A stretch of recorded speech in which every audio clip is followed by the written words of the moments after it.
L'ordinateur est une machine capable d'effectuer des traitements automatiques sur des informations. Et pour comprendre comment il fonctionne, établissons un parallèle avec la façon dont travaille l'homme.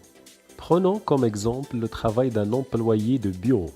Pour travailler, notre employé qui est au centre des traitements et que l'on peut considérer comme unité centrale de traitement, on lui remet dans une corbeille le travail à faire. Information en entrée. Pour pouvoir exécuter son travail, notre employé peut avoir besoin de réaliser des calculs, opérations mathématiques, addition, comparaison, etc.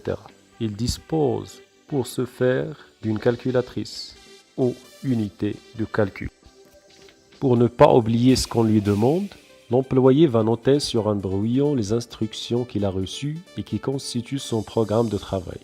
De même, il notera certainement certaines informations sur les données qu'il va traiter. Ceci constitue en fait une mémorisation des instructions. Cette mémorisation peut être mise à jour et on peut dès lors considérer que l'on se trouve en présence d'une mémoire vive.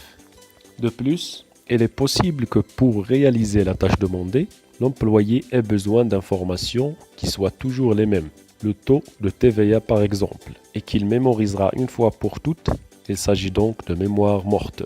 Certaines informations, telles que catalogue de prix ou adresse des clients, sont trop volumineuses pour être mémorisées. Et l'employé aura alors à sa disposition des classeurs ou des bacs à fiches contenant des fichiers clients au tarif, qui constituent en fait une mémorisation externe ou auxiliaire. Après le traitement, il devra mettre dans une corbeille le travail fait. Information en sortie.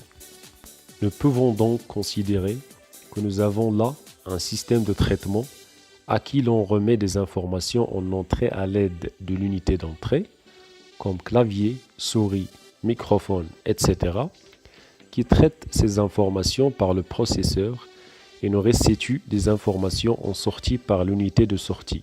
Exemple de moniteur, d'ordinateur, imprimante et haut-parleur. Toutes ces informations sont mémorisées dans des mémoires comme disque dur, CD, RAM, flash mémoire, etc. Voici le schéma fonctionnel d'un ordinateur.